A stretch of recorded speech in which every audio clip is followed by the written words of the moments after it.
Je pense que c'est à partir du mois de septembre. Avec tout ce qu'il y a comme rôle. Pas genre parce que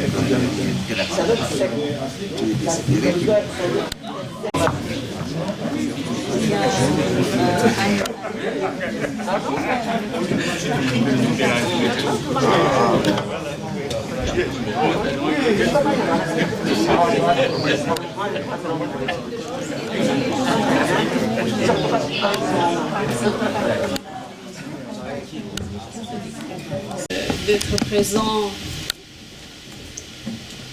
En fait, on a encore quelques petits soucis à l'entrée, donc c'est pour ça qu'on ne veut pas commencer tout de suite. Il y a encore quelques-uns de nos invités qui sont à la porte, donc vous allez nous donner 2 minutes, le temps que on règle les petits problèmes à l'entrée et qu'on a notre présentateur vedette qui rentre, voilà. Et donc, on va pouvoir commencer. Merci. Bienvenue au Press Club. Et ça, c'est un press club, pas comme les autres. Pourquoi? Micro. Non, oui, pardon.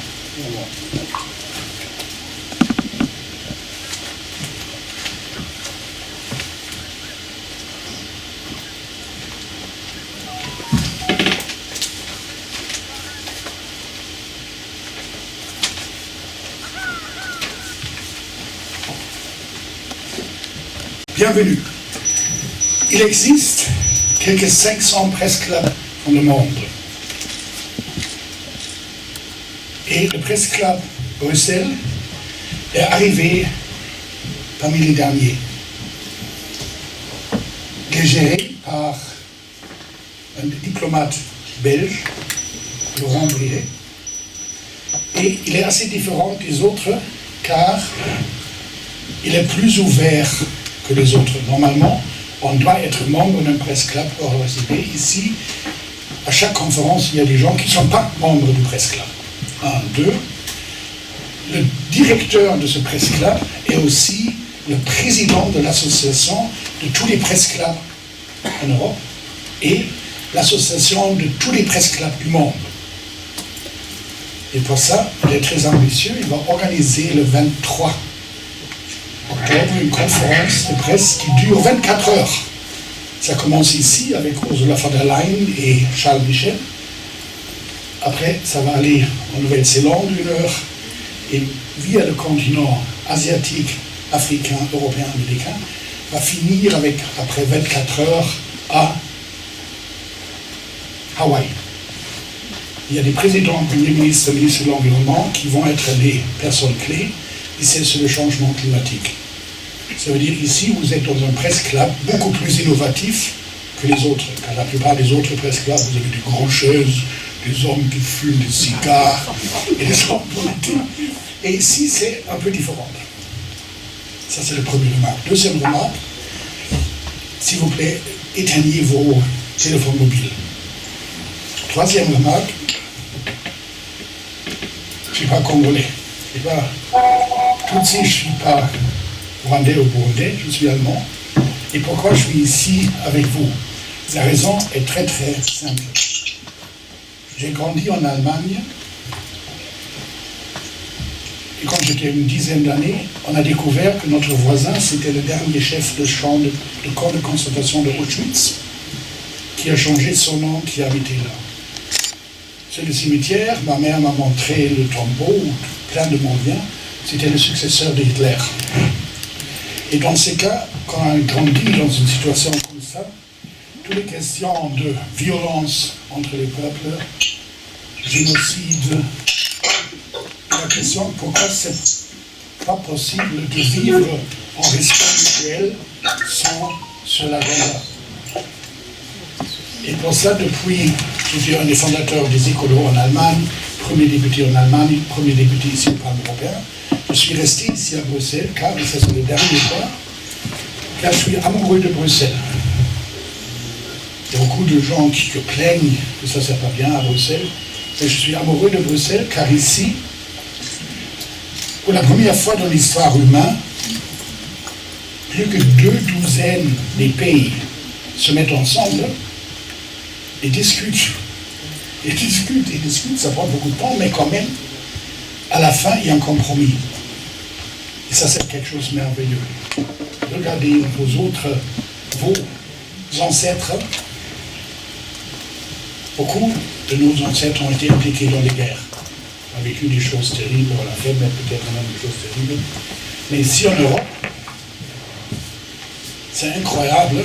On vit ensemble, en respect mutuel, et un petit peu aussi dans la tradition de Voltaire qui dit « Je ne partage pas votre opinion, mais je vais faire tout ce que vous avez le droit de l'exprimer ». Maintenant, le texte que tu m'as envoyé, tu l'as ou non? Je vais regarder, car je dois maintenant introduire les 2 personnes clés qui vont parler.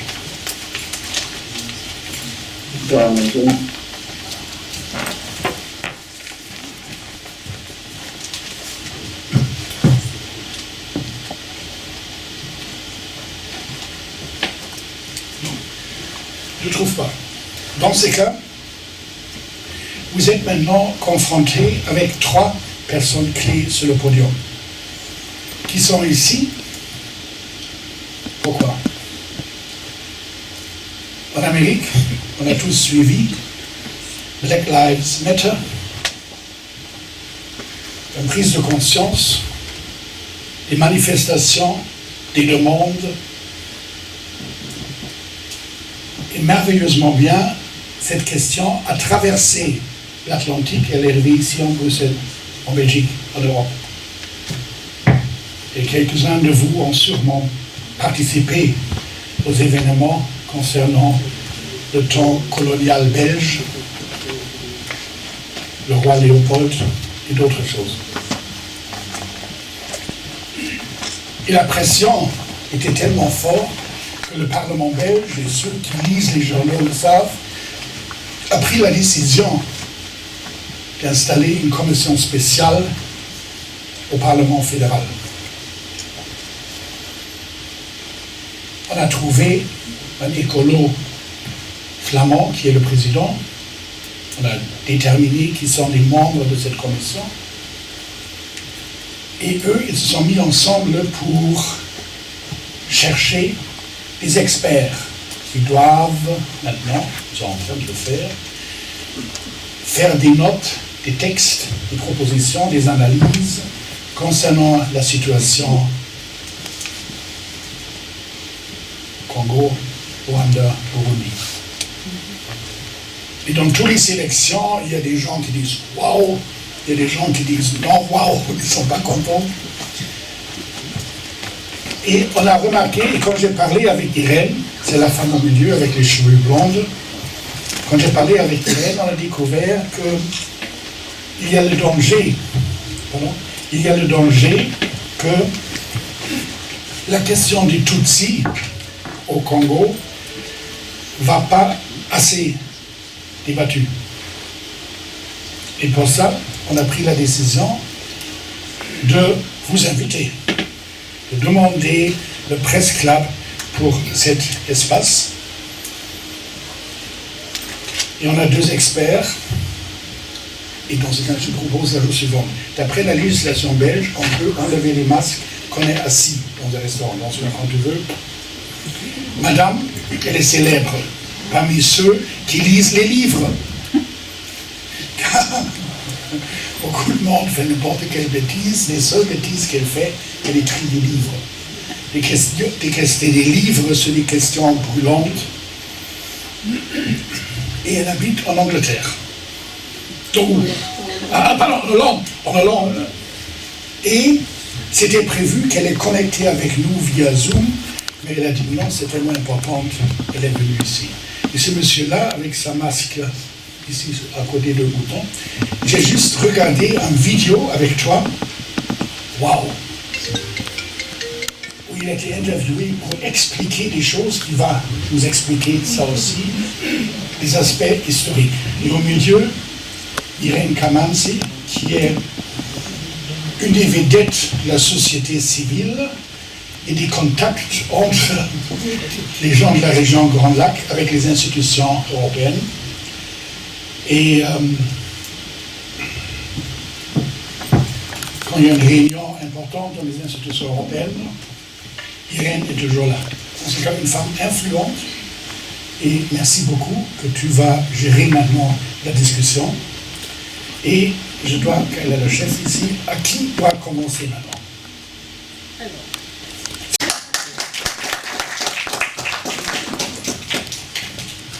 Merci Franck, merci pour cette présentation. On a donc, en dehors de nous trois qui sommes ici présents, on avait besoin d'avoir quand même les témoignages des gens qui sont sur le terrain, parce que nous, on n'est que la voix des gens qui sont sur le terrain, mais on avait besoin d'avoir deux personnes qui vont intervenir à partir du terrain et qui seront donc au Zoom avec nous.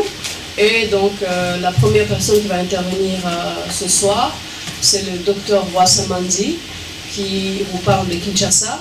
Et on va le laisser se présenter, c'est mieux. On a trouvé que c'était mieux parce que quand on se présente, on a peut-être des choses qui sont beaucoup plus importantes que d'autres et que nous, si on choisit de le présenter, on peut peut-être louper quelque chose. Donc on a décidé qu'il fera sa présentation. On va individuellement faire des présentations de nous-mêmes.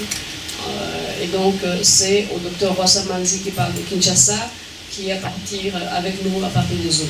Voilà.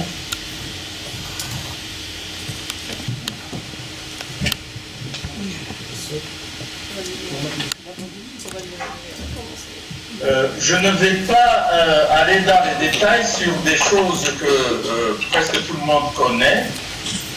Les frontières, en fait, ont été découpées en plusieurs phases. Les premiers protocoles ont été signés au mois de mai 1910. Ensuite, il y a eu échange des protocoles de ratification en 1911. C'est en 1912 réellement que les frontières de la région orientale de la RDC actuelle ont été fixées. Et la dernière touche a été faite en 1924 et concernait l'île Idju que nous connaissons tous. Bref,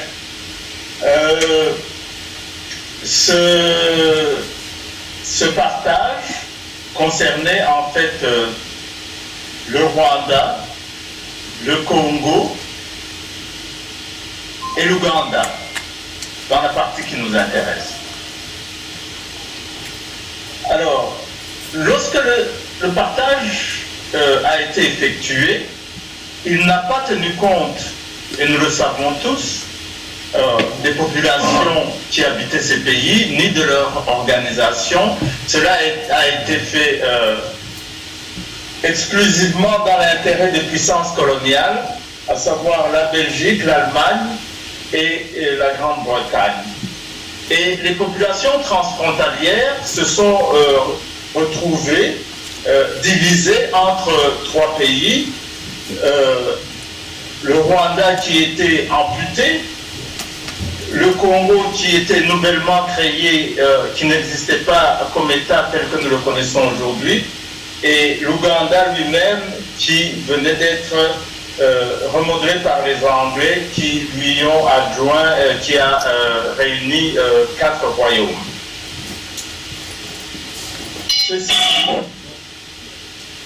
Ceci dit, en ce qui concerne... Allô? Est-ce que vous m'entendez? Oui. Allô? On vous entend bien, on vous entend bien. On vous entend très bien. Ok, merci. Ouais. Alors, pour ce qui est des rwandophones qui peuplaient la région transfrontalière, les régions concernées sont Rutshuru, le territoire actuel de Rutshuru, le territoire actuel de Goma, je ne sais pas s'il s'appelle encore territoire de Goma. Je ne suis pas, il y a tellement de modifications dans les découpages administratifs maintenant qu'on s'y perd. Le territoire et le territoire de Massissi, c'était les trois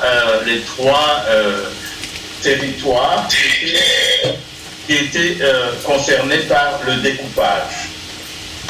Une fois le découpage effectué,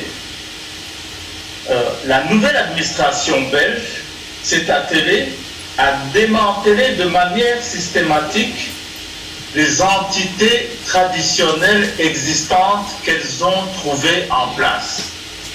Je veux parler des chefferies inclus dans l'actuel territoire de Rutshuru, de la chefferie de Biahi qui couvrait la région actuelle de Goma, et du territoire de Massissi qui comprenait la chefferie de Kamuronsi, la chefferie de Gishari, Tongo, etc.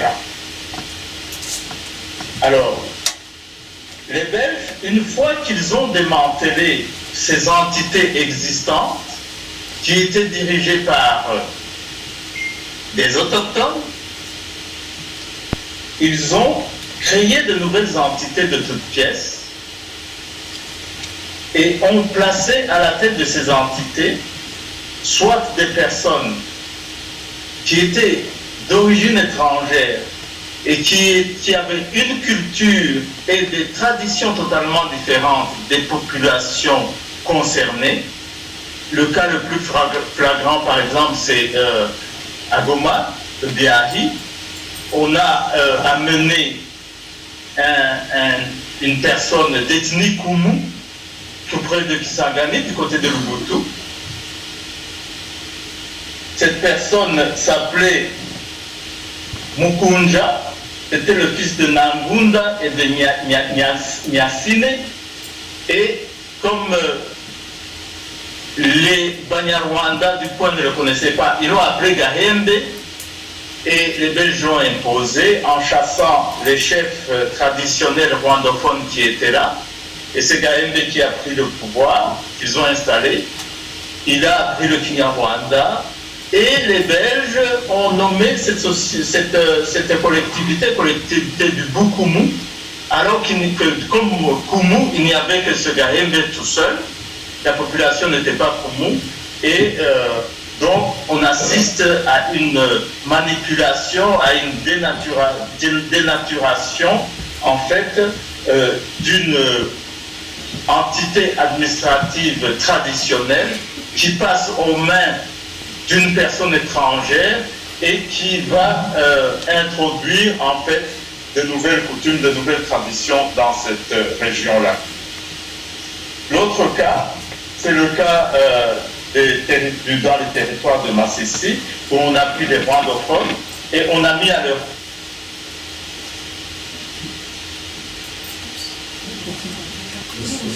les sons.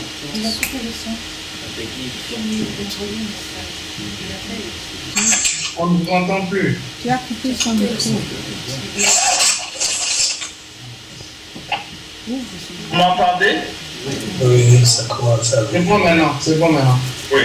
Alors, dans le territoire de Rutshuru, après avoir destitué les chefs qui étaient là, on a amené une personne qui était étrangère à ces familles, c'était un rwandophone, mais c'était une personne entièrement à la dévotion des Belges, qui leur servait de planton, et c'est cette personne qui a été mise à la tête de la chefferie, de la nouvelle chefferie de Buisha, et qui avait pour mission de réprimer, d'affaiblir et réellement de mettre en état de subordination et les familles qui étaient au pouvoir à l'époque et les populations qui leur étaient attachées.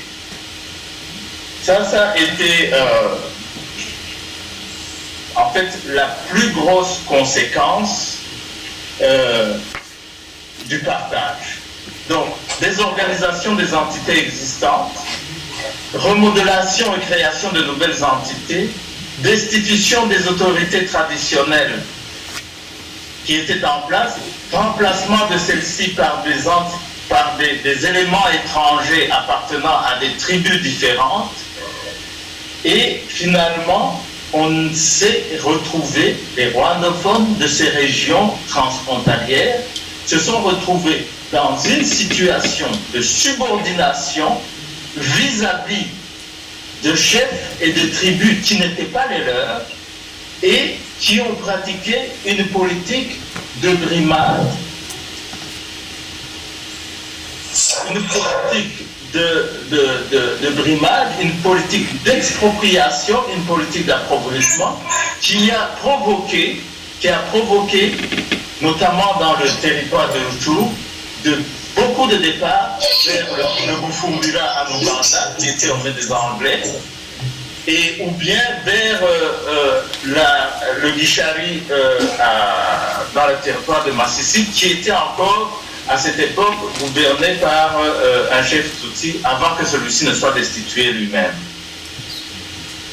Donc, on s'est retrouvé comme conséquence, l'administration coloniale nous a placés dans une situation, dans un statut de subordination, et ce statut de subordination qui nous avait enlevé toutes nos entités aura des conséquences terribles que nous vivons jusqu'aujourd'hui, après l'indépendance, notamment sur les questions de citoyenneté. Alors, j'ai parlé donc du partage, j'ai parlé des conséquences du partage, ça c'était au nord Kivu, je vais au sud Kivu parce que là aussi le problème s'est posé. Là aussi il y avait 3 chefferies des Batutis du sud Kivu qu'on appelle aujourd'hui Banyamulenge. Il y avait la chefferie de Gaoutou, il y avait la chefferie de Boudourégué, il y avait la chefferie de Kaïra. Ces chefferies existaient.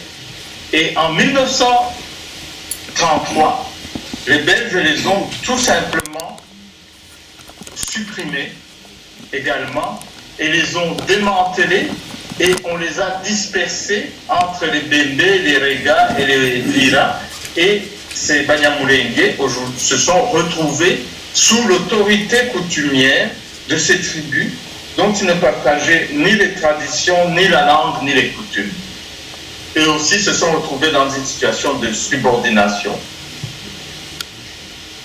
Mais ce qui est encore assez grave quand même, c'est que les familles régnantes traditionnelles que les Belges ont trouvées, lorsque on les a écartées du pouvoir, elles ont été soit exilées, soit mises en prison, soit reléguées. C'est ainsi que, par exemple, dans les territoires de Rutshuru, la famille du chef Kabango a été reléguée au Bas-Congo au cours des années 20. Je ne sais pas si vous vous imaginez le fait de prendre toute une famille du Nord Kivu à cette époque, l'amener au Mayombe, l'exiler là-bas. Ces gens ne sont jamais revenus. Cette famille a presque disparu. Il y a encore quelques membres. Ceux qui ont pu échapper à ce triste sort étaient au Bufumbira, du côté anglais, du côté en Ouganda. Mais il y a eu réellement une action répressive assez sévère contre eux. Il y a encore un cas typique que j'ai vu dans mon enfance, ça ne me l'a pas raconté. J'ai vu aussi un vieillard, il était assez vieux à cette époque, qui s'appelait Munyazesa, qui venait de Jomba, que les Belges poursuivaient partout. Dès qu'il s'installait quelque part, on le reléguait ailleurs. Dès qu'il s'installait quelque part, on le reléguait ailleurs. Même quand des personnes voulaient lui donner des terres pour son bétail, parce qu'il avait de nombreux bétails, les Belges s'opposaient. Il est mort comme ça dans l'errance. Donc il y a eu des victimes réellement de ce système de colonisation qui ont décimé des familles. Alors, une fois cela dit, ça c'était les conséquences au cours de la colonisation. Maintenant, voyons les conséquences après la colonisation, après l'indépendance. Nous savons tous que le Congo est un pays d'ethnies, de plusieurs centaines d'ethnies. et que l'appartenance à une ethnie et l'attachement de cette ethnie à cette terre, avec ces chefs coutumiers qui gouvernent cette terre, constitue la preuve indiscutable de l'authenticité, de la nationalité, de l'appartenance à la nation et au peuple congolais. À l'indépendance, nous avons été la seule ethnie, comme Tutsi, à nous retrouver au Congo sans chefferie, sans terre, sans chef traditionnel, en fait comme de véritables orphelins, et les tribus rivales qui voulaient nous écarter du jeu politique congolais se sont emparés de cet argument en disant « Vous n'êtes pas des nationaux, vous n'avez pas de chefferie, vous n'avez pas de terre, vous n'avez pas de chef traditionnel, donc vous n'êtes pas congolais, vous êtes des étrangers, vous êtes des réfugiés du Rwanda qui êtes venus en 59 et en 60. Voilà l'origine de nos malheurs. »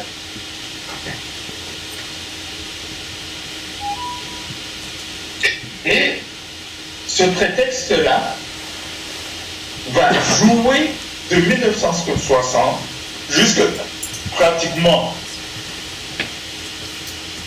à la fin de l'année 1996, donc 1996, où la politique congolaise, de manière récurrente et chaotique, va pratiquement nous marginaliser à cause de cette affaire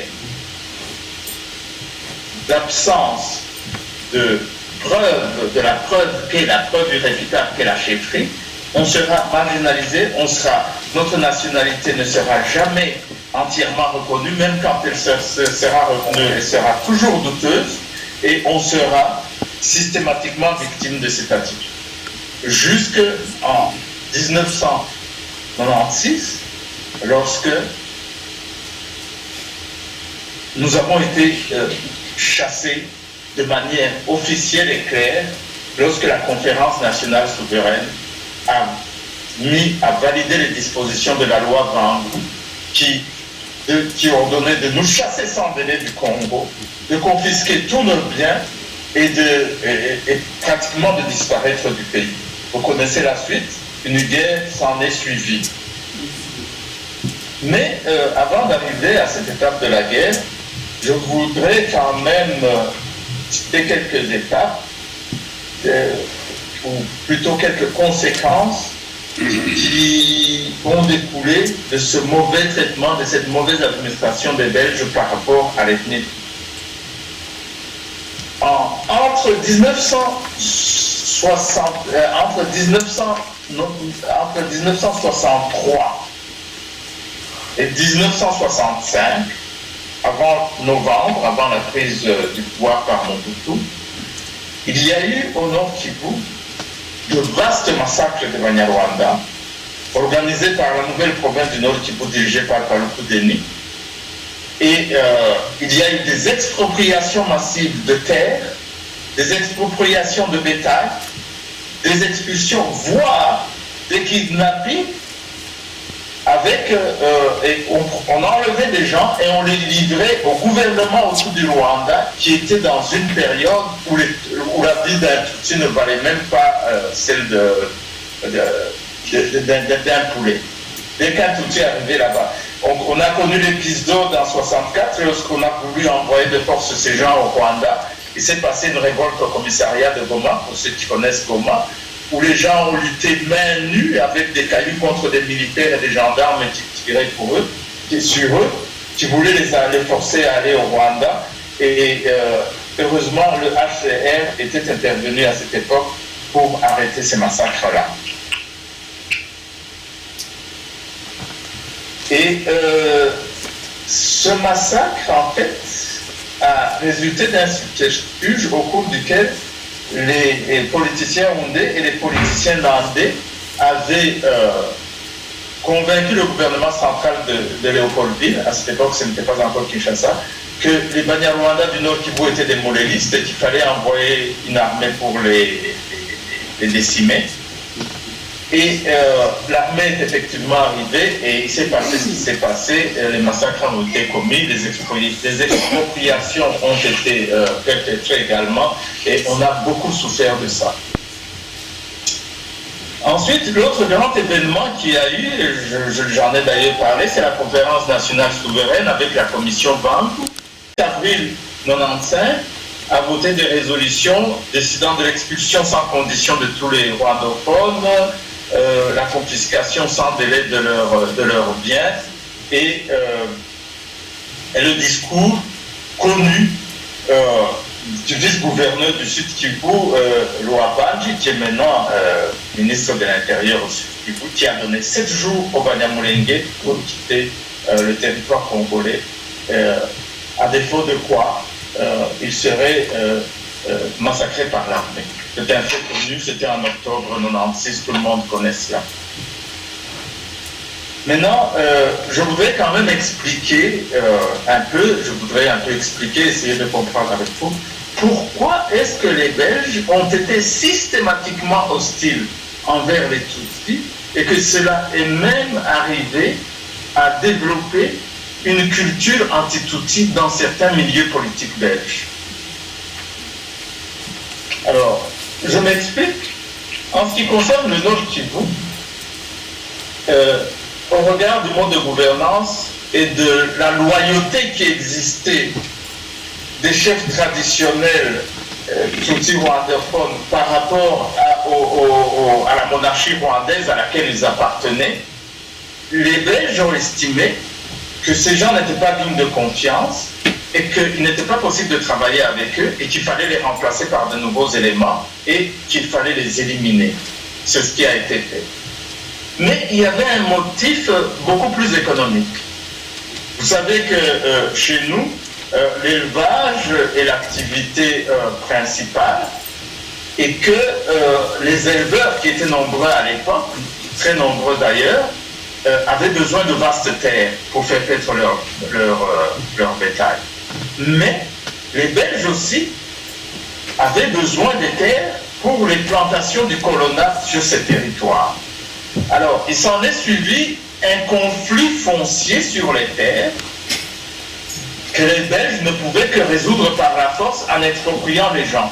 C'est ainsi qu'ils ont nommé des dirigeants étrangers à nos cultures pour nous maltraiter, nous brimer, confisquer le bétail, forcer les gens à fuir et à partir et récupérer les terres vacantes. C'est ce qui s'est passé et c'est ce qui a expliqué, c'est ce qui explique donc la destitution, la confiscation et les brimades, etc.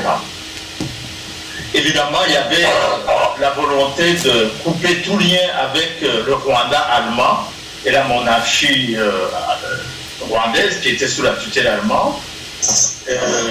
Ça, c'était purement politique.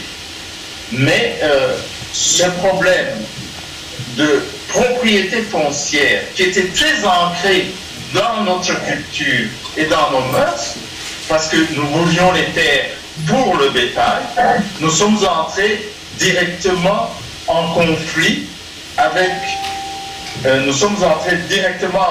frontal avec le colonat belge qui avait besoin de ces terres et qui devait absolument les récupérer à son profit pour les plantations. Au Sud Kivu, les chefferies qui étaient là n'étaient pas des chefferies dépendantes du Rwanda, parce que ces gens n'ont pas de frontière avec le Rwanda. C'était des chefferies tout à fait indépendantes. Mais il s'est posé également là-bas un problème de terre entre le colonat minier et agricole qui cherchait des terres et les éleveurs Banyamulenge qui étaient là. Les autres tribus comme les Bébés, les Rega et les autres ont accepté de vendre leurs terres, ils ont accepté les indemnités, mais chez les Banyamulenge, les chefs de ces gens, il y en avait un qui s'appelait Sebasaza, l'autre s'appelait Muhire, l'autre s'appelait Sebuhunga. Ils ont refusé de vendre les terres. Ils ont été soit relégués, soit emprisonnés les chefferies ont été dissoutes et démembrées et dispersées entre les Bembe, les Bila et les autres tribus environnantes. C'est comme ça que les pauvres se sont retrouvés dans la situation qui est la leur aujourd'hui. Donc, ce problème économique de concurrence foncière et le cœur constitue le cœur vraiment du conflit qui a fait que les Belges ont été extrêmement hostiles vis-à-vis de tout. Alors, je vais parler rapidement du transfert des populations. Il y a eu des transferts des populations de manière officielle à partir du Rwanda vers le territoire de Masisi, un peu vers le territoire de Rutshuru aussi. Et bien, ces transferts de population visaient en fait la constitution d'un réservoir de main-d'œuvre pour pouvoir donc travailler dans les plantations européennes. Mais ce qui s'est passé, c'est que on a installé ces immigrés sur une ancienne chefferie Banyarwanda qui s'appelait le Gishari, mais les Belges, pour brouiller les cartes, ont mis au point un subterfuge comme quoi ils rachetaient cette terre au chef Kalinda qu'il l'avait placée là en 1923. Alors que jusqu'en 1923, c'était une terre des Banyarwanda. Mais c'était pour mettre la nouvelle autorité coutumière Banyarwanda qui devait gérer ces populations dans une situation de fragilité, de telle sorte que leur statut était différent des chefs dits traditionnels congolais. Alors, le chef qui venait d'être installé là-bas, contre, disons, la volonté de l'administration coloniale, a développé une politique qui favorisait l'élevage, qui favorisait les coopératives agricoles des populations, et il s'opposait à ce que les enfants aillent dans les plantations de thé et de café faire de la cueillette des fleurs de pyrète ou des feuilles de thé ou du café. Et cela, évidemment, diminuait de façon peut-être sensible la main-d'œuvre à laquelle les colons s'attendaient. Et très rapidement, en 1958, ils ont démembré aussi cette chefferie du Gishari, arrêté le chef Bukiana, exilé à Bukavu dans un premier temps et puis à Gisenyi dans un deuxième temps. Et ils ont placé ces chefferies sous l'autorité des Bakundé. Voilà donc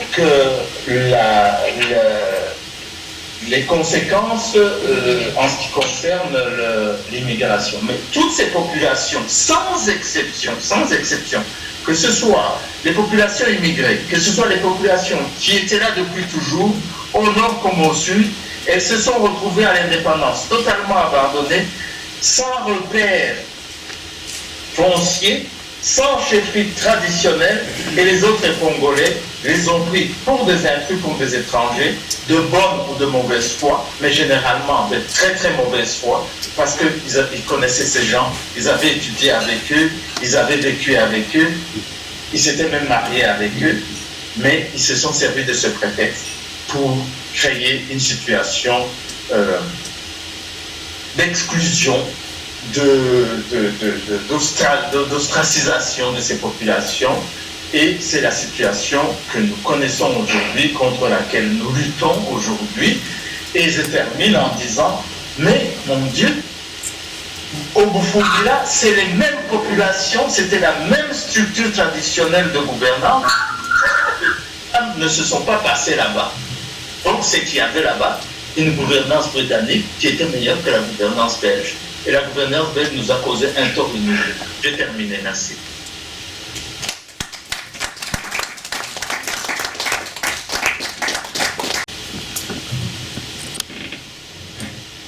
Voilà, donc on a entendu notre premier intervenant qui vient de terminer dans sa présentation. Là, on va écouter... C'est ça. J'ai terminé, je ne sais pas si vous m'avez suivi. Très bien. Voilà, donc je disais, on va donc écouter notre deuxième intervenant qui lui est sur place ici, ce qui va être plus facile. Vous voyez bien que la technologie n'est pas facile. C'est Emmanuel Mourangwa, je vous appelle de Fort Texas. aux États-Unis. J'aimerais quand même donner une petite précision.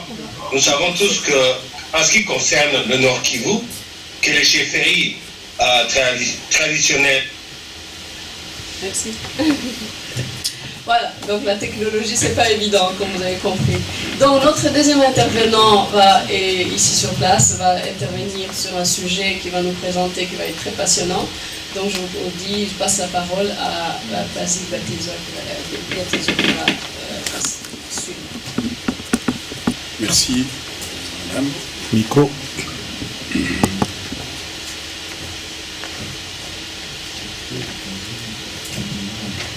Merci, madame. On m'a demandé de faire une petite réflexion sur la colonisation et l'origine des conflits ayant entraîné la haine et plusieurs massacres des Tutsis au Congo. Donc, ma petite réflexion va se limiter évidemment sur ces massacres des Tutsis particulièrement, parce que les massacres au Congo, c'est presque dans toutes les communautés. Les Hutus ont connu des massacres, les Tutsis, vous allez en Ituri, il y a des massacres, bref, mais aujourd'hui, nous allons nous limiter à cette problématique Tutsi au Congo. Donc, depuis le début des années 60, la région de l'Est du Congo, plus particulièrement le Kivu, connaît des convulsions morbides entre différentes communautés. Au nord Kivu, les antagonismes se manifestent entre les Banyarwanda, donc Hutu et Tutsi, population congolaise d'expression Kinyarwanda, composée en majorité de Hutu et de Tutsi, parce que souvent des Congolais, quand vous leur dites que au Congo, il y a des Banyarwanda, ils disent, mais non, mais si on les identifie comme Banyarwanda, c'est qu'ils sont des Rwandais. Donc ils simplifient le raisonnement, alors que le pouvoir colonial a bien identifié une communauté congolaise d'expression Kinyarwanda. Ça existe. Et les autres communautés qui se disent autochtones, donc les Nandé, les Houndé, les Nyanga.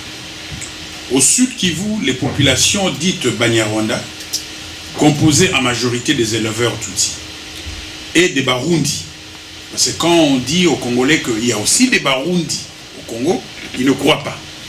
Il y a des Barundi sur la plaine de Ruzizi. Alors, ils s'affrontent avec les autres groupes dits autochtones, donc les Bafulero, les Babembe et les Bashi.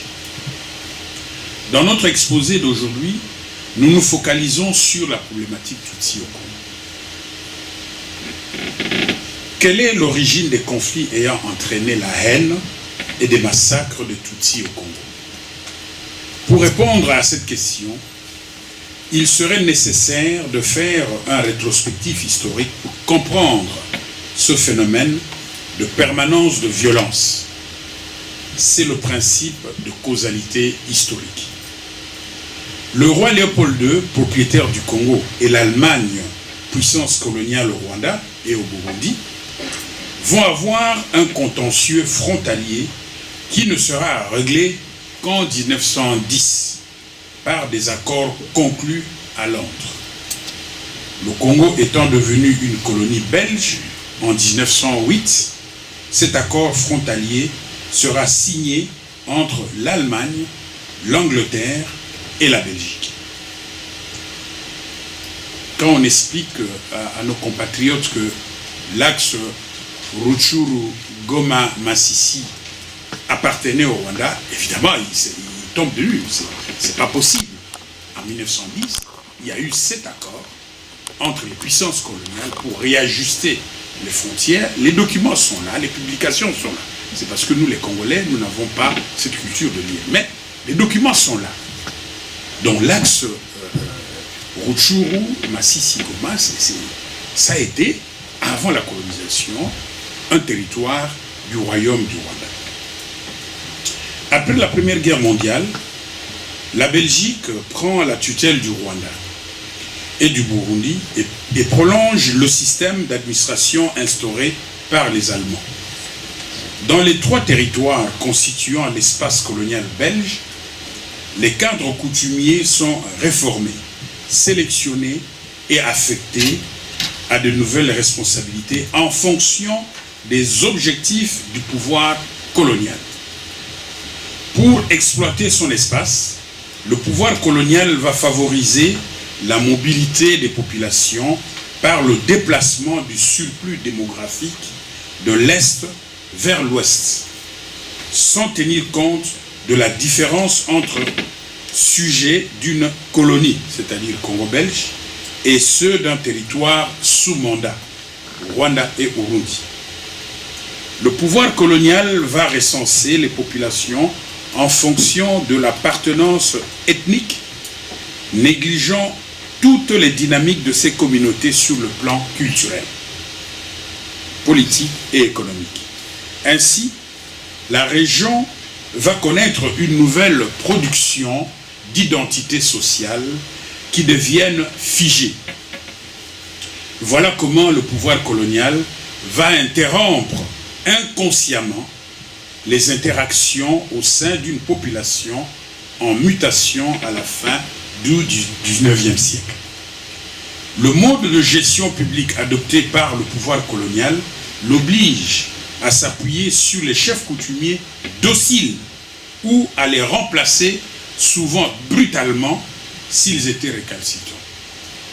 Il faut savoir que dès le début de la colonisation européenne, des écrits ethnocentriques européens influencés par des idées des Gobineaux ont semé une idéologie dite hamitique qui qualifiait certains groupes africains de faux nègres, donnant ainsi une sève xénophobe dans l'imaginaire politique dans la région des Grands Lacs. Influencé par l'anthropologie raciale du début de la colonisation, le pouvoir colonial et les missionnaires étaient fascinés par l'aristocratie Tutsi en adhérant à la théorie hamitique.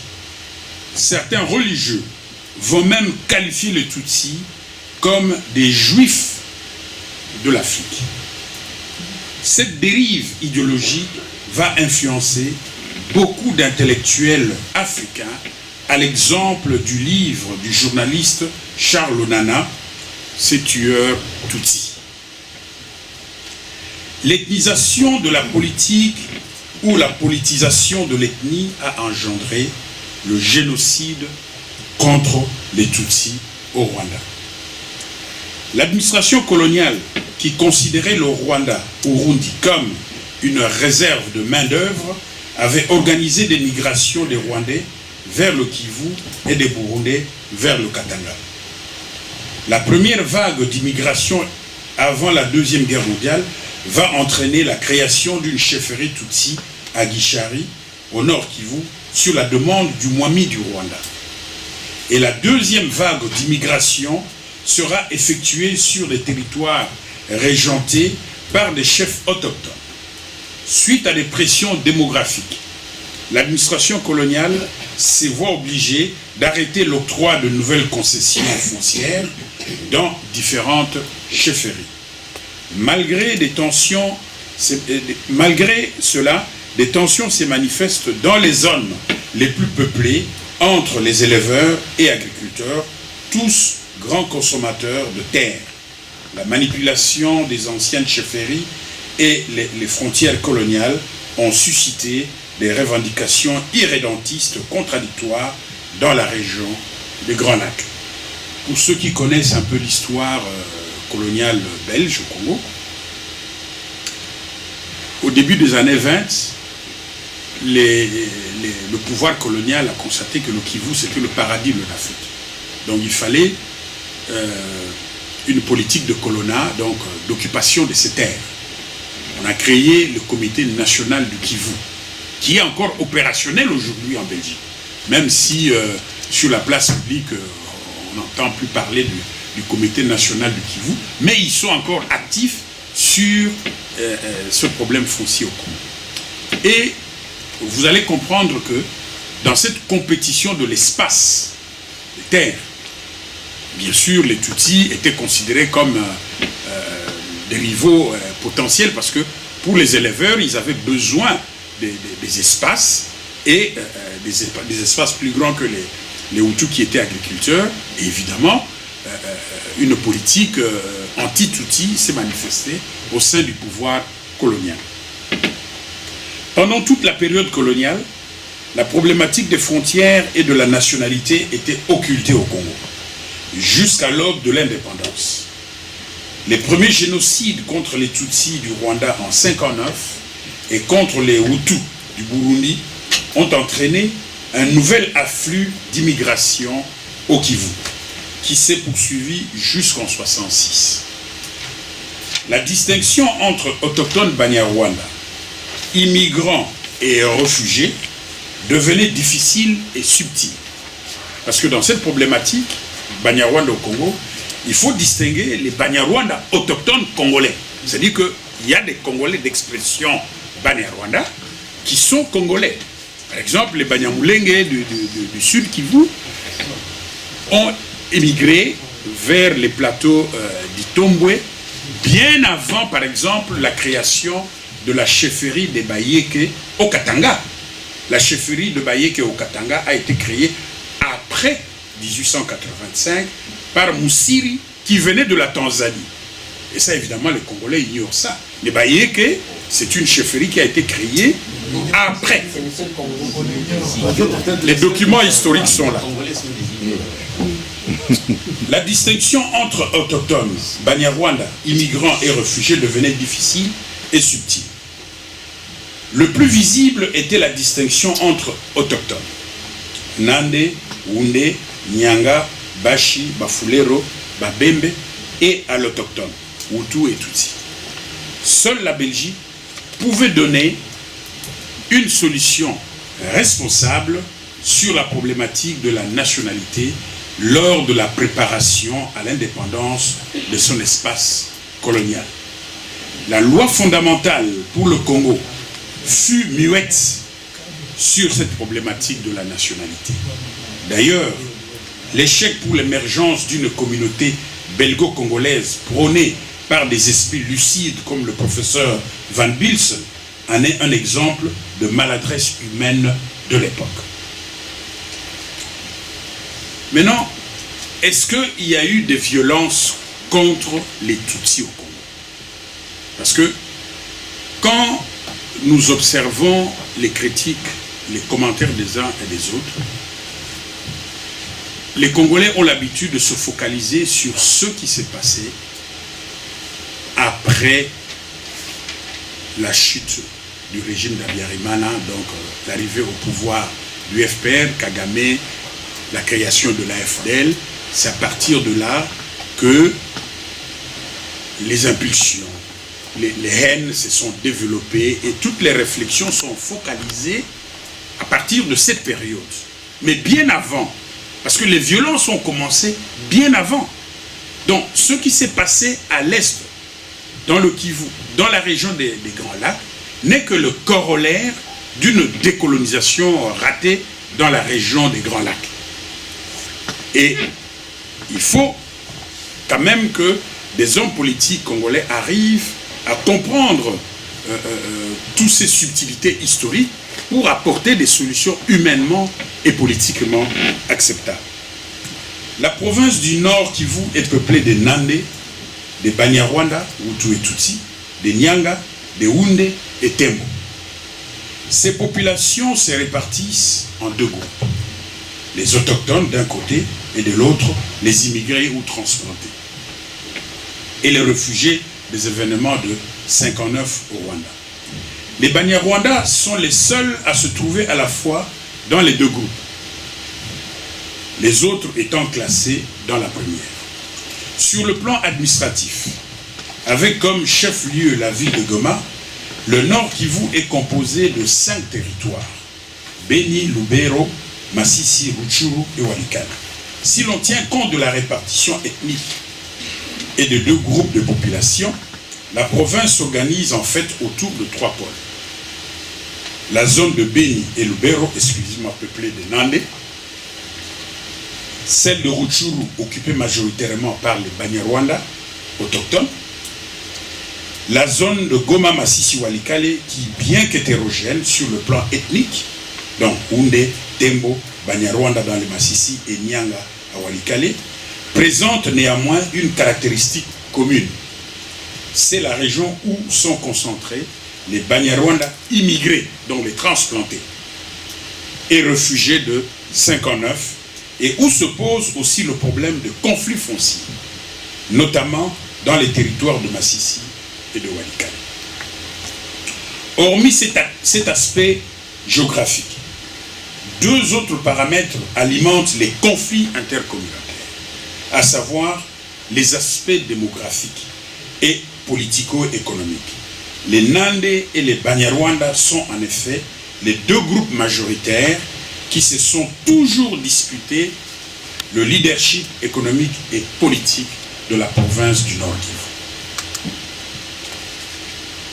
Maintenant, dans la chronologie des violences contre les Tutsis,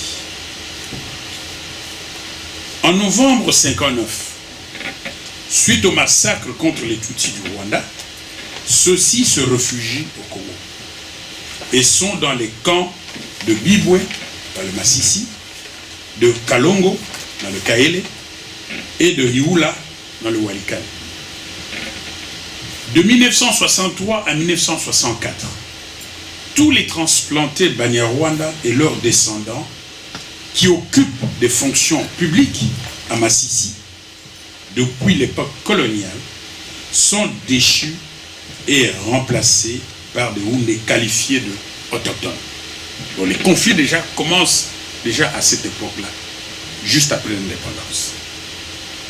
En octobre 1965, des massacres sont organisés contre des Banyarwanda.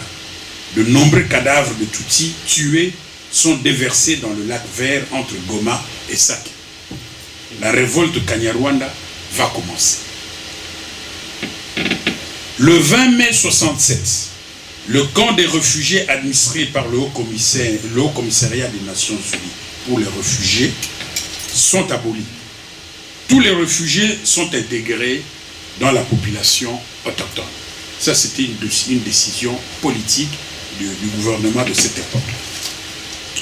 Le 26 mars 1971, la loi numéro 71-002 est promulguée. Son article 15 stipule que les personnes originaires du Rwanda et Urundi établies au Congo à la date du 30 juin 1960, à la suite d'une décision de l'autorité coloniale et qui ont continué à résider depuis lors dans le pays jusqu'à l'entrée en vigueur de la présente loi, ont acquis la nationalité zaïroise à la date du 30 juin 1960. Ça, c'était la première loi sur la nationalité zaïroise promulguée par le feu président Mobutu. Promulguée le 5 janvier 1972, la loi numéro 72-002 précise que des personnes originaires du Rwanda-Urundi établies dans la province du Kivu avant le 1er janvier 1950, à la suite d'une décision de l'autorité coloniale, et qui ont continué à résider depuis lors dans les pays jusqu'à l'entrée en vigueur de la présente loi, ont acquis la nationalité zaïroise à la date du 30 juin 1960. Ici, évidemment, comme vous constaterez, c'est le cas des transplantés. C'est-à-dire que ceux que le pouvoir colonial a transplantés au Congo venant du Rwanda et du Burundi.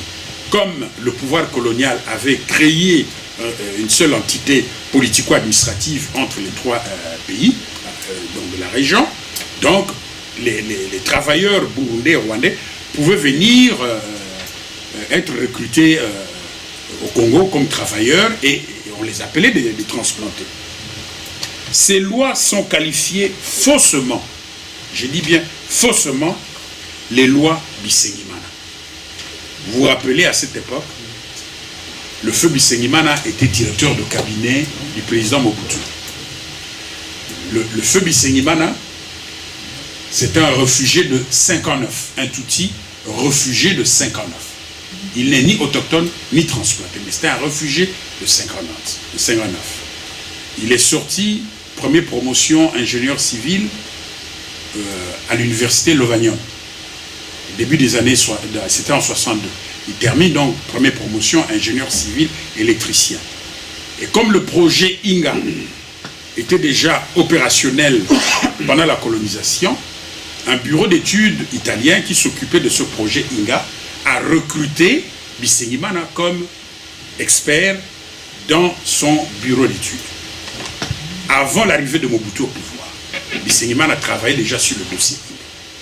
Quand Mobutu arrive au pouvoir, il demande à ses jeunes conseillers qui peut s'occuper du projet Inga parce qu'il voulait relancer la construction de ce barrage. Ce sont ces jeunes conseillers,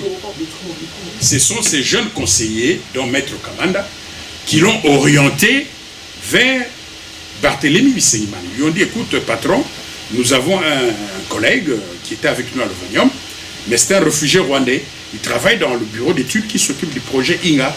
Lui, il peut s'occuper de ce job. Donc, on doit demander à ce qu'on aille chercher Bisengimana pour qu'il vienne travailler dans son cabinet comme conseiller chargé du dossier projet Inga. Et à cette époque, quand Bisengimana arrive, c'était le feu Loliki qui est le directeur de cabinet. Le feu Loliki était le directeur de cabinet du président. Loliki meurt d'une maladie normale, naturelle. Et Mobutu nomme un autre directeur de cabinet, mais qui n'était pas efficace. Il observe ses jeunes collaborateurs. Parmi ces jeunes collaborateurs, le plus assidu, le plus compétent, le plus sérieux, c'était Bisengimana. Il dit, bon écoute, mon petit, viens, toi tu prends la direction de mon cabinet. Voilà comment Bisengimana est arrivé à occuper ces hautes fonctions à la présidence du Congo. Évidemment, les Congolais ont fantasmé sur cette théorie d'infiltration des Tutsis au Congo à travers Bisengimana, ainsi de suite. Donc, la problématique de la nationalité des transplantés a été résolue à la table ronde de Bruxelles, avant l'indépendance. Dans son article 219, la loi fondamentale de 1960 donne au nouvel État congolais la liberté de fixer les conditions d'acquisition de la nationalité congolaise. Donc cette problématique de la nationalité des transplantés Banyarwanda était déjà posée bien avant l'indépendance. Et à la table ronde ici à Bruxelles, les délégués ont discuté de cette problématique. L'adoption de ces lois particulières est justifiée par la permanence et l'aggravation des exactions et mauvais traitements contre les populations zaïroises d'origine du Rwanda-Urundi. La volonté du législateur, à travers le bureau politique du MPR, c'était le bureau politique qui avait pris cette décision, et non de Bisengimana, était de mettre fin aux violences entre communautés afin de protéger le patrimoine humain. Il faut aussi savoir que le général Bisengimana, ancien chef de la police, puisque là aussi les Congolais fantasment, ancien chef de la police nationale, natif du Sud Kivu, donc Nyamulenge, n'a aucun lien familial avec le feu Barthélemy Bisengimana. On voit bien que cette loi de 1972 viole les droits acquis des personnes originaires du Rwanda et du Burundi établis au Zaïre entre janvier 1950 et juin 1960. La population d'expression Kinyarwanda n'a pas besoin d'une loi particulière car sa nationalité d'origine résulte de la résolution numéro 2 de la table ronde confirmée par l'article 6 de la Constitution de Lulwabourg. Donc en principe, ce problème était déjà résolu dès le départ de notre indépendance. La loi numéro 81, donc de 1981-002, sur la nationalité, abroge les deux précédentes. donc les deux précédentes lois, sont abrogées. Son article 4 stipule ceci: et Zaïrois, au terme de l'article 11 de la Constitution, à la date du 30 juin 1960, toute personne dont un de ses ascendants est ou a été membre d'une des tribus établies sur le territoire de la République du Zaïre dans les limites du 1er août 1885. Les contradictions vont s'aggraver avec cette loi le 29 juin 1981, qui va bousculer toutes les dispositions légales sur la nationalité des populations d'expression Kinyarwanda. Le concept de la nationalité douteuse va entraîner des dérives dans le déni de l'identité de l'autre. Parce que dans l'application de cette loi, on va mettre dans le même panier les Banyarwanda, donc les Congolais d'expression Kinyarwanda, Congolais de souche, par exemple les Banyamulenge du Sud Kivu, ou bien ceux qui sont sur le territoire de Rutshuru, Masisi, l'axe donc Rutshuru, Goma Masisi. Donc dans cette loi de 1981, on va mettre tous les Banyarwanda et les autochtones Banyarwanda et les transplantés et les réfugiés dans le même panier.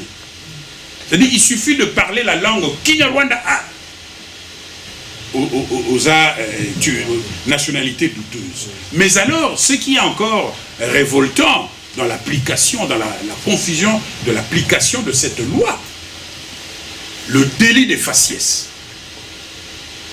Le délit de faciès. C'est-à-dire que dans le mental, je ne parle pas de tous les Congolais, mais dans le mental du commun du Congolais à Kinshasa, par exemple, quand on parle de Rwandais, c'est le faciès Tutsi. C'est-à-dire qu'il suffit de voir un individu qui passe, qui a un faciès allongé, un Rwandais. Donc, c'est ancré dans l'imaginaire collectif du Congolais. C'est-à-dire que le qualificatif rwandais rime avec le mot Tutsi.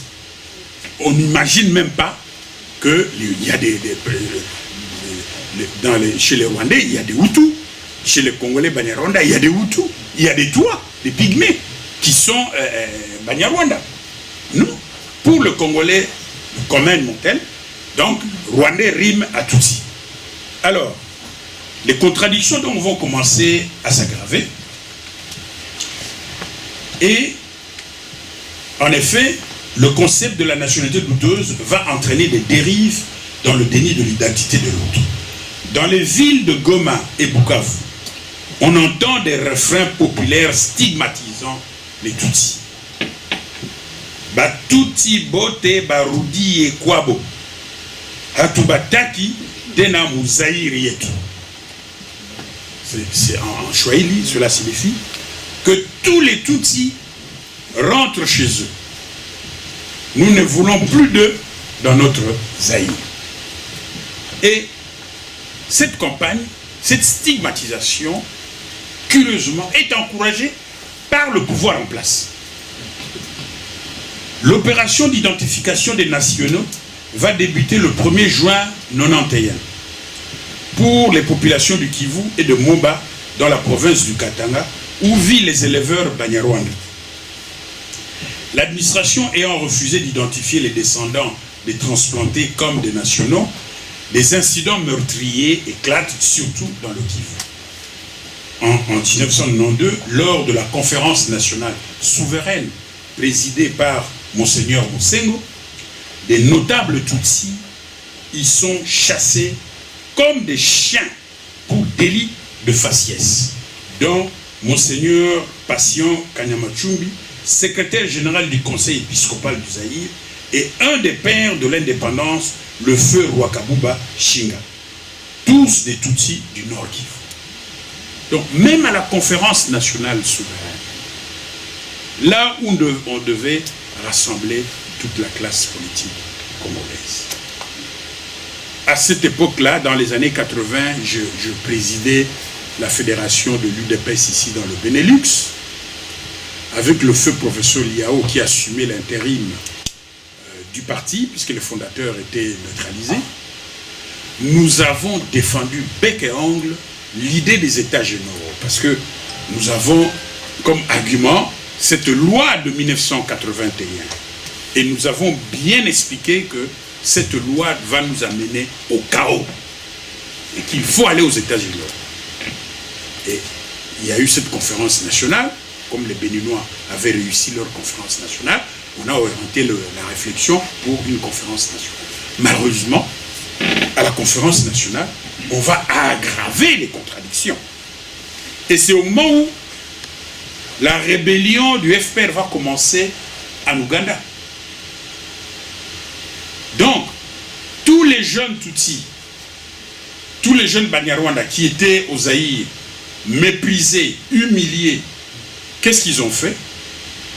Ils ont rejoint la rébellion du FPR. Ils ont rejoint la rébellion du FPR.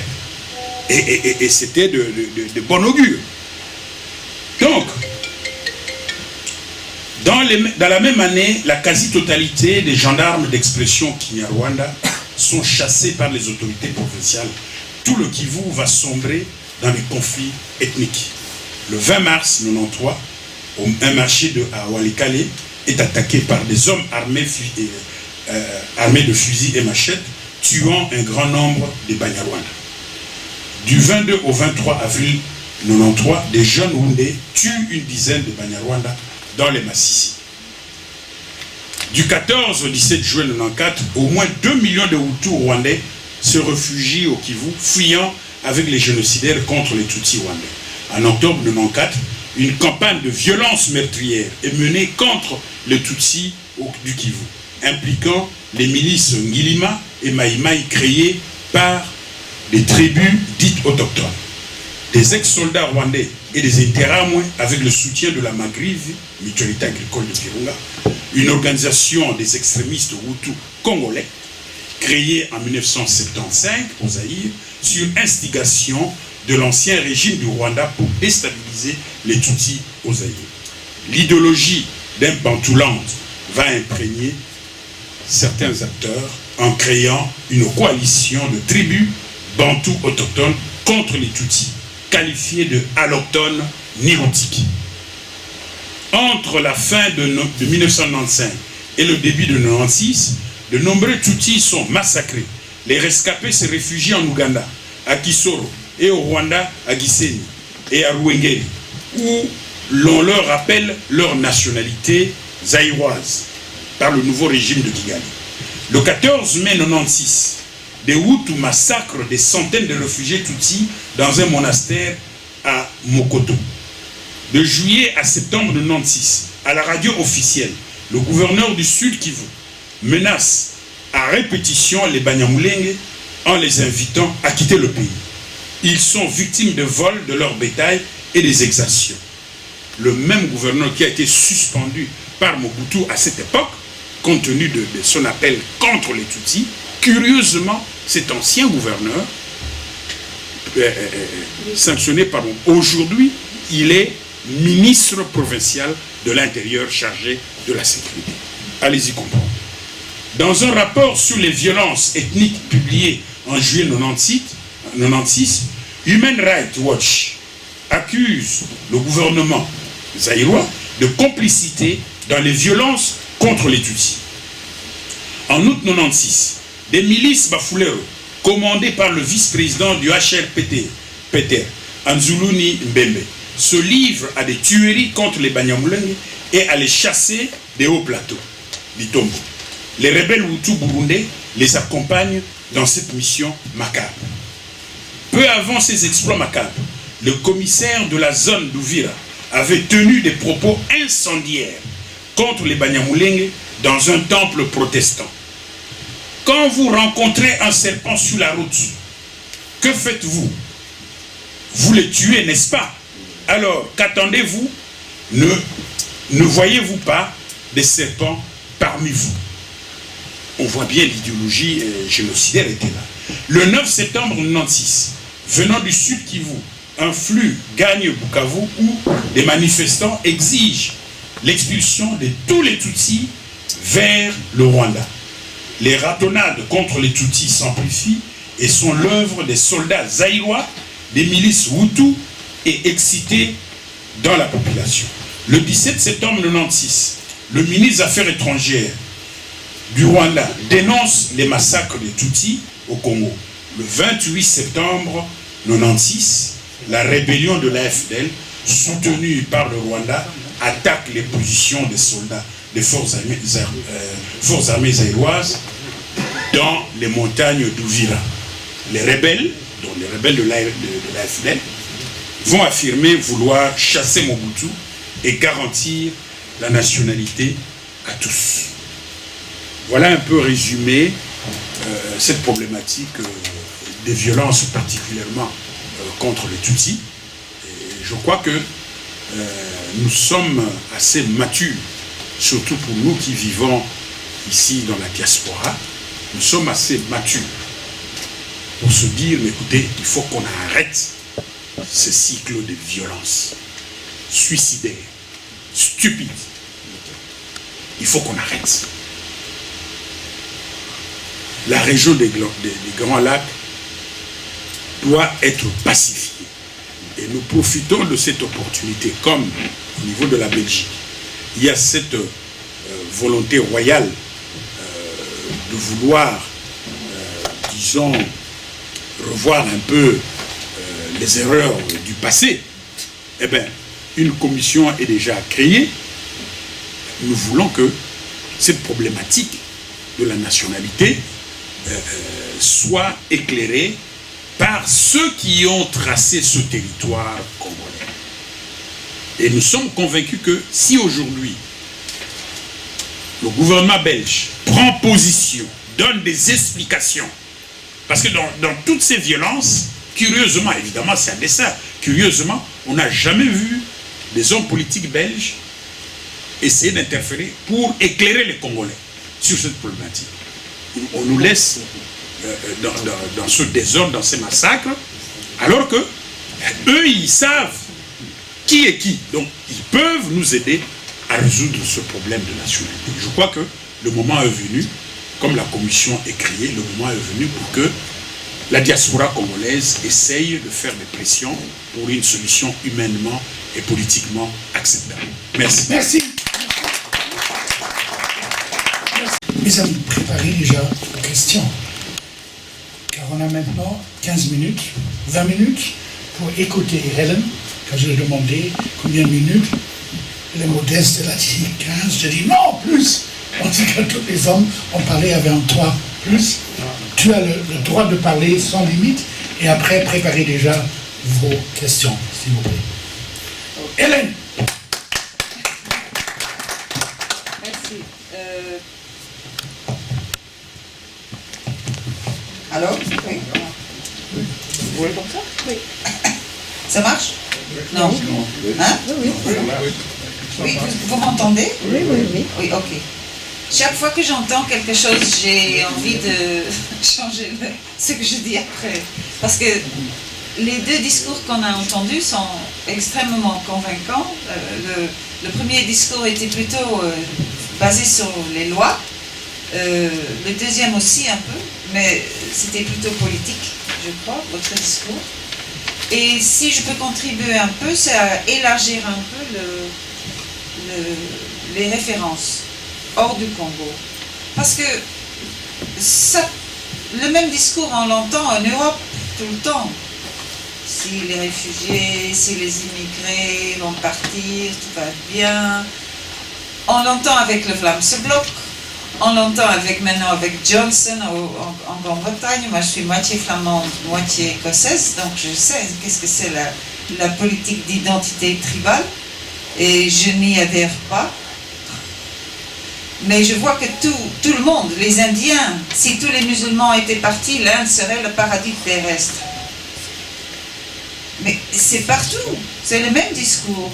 Donc je vois que, en fait, ce problème est connu par les Européens. Vous avez très bien dit, les Belges le connaissent très bien, entre eux.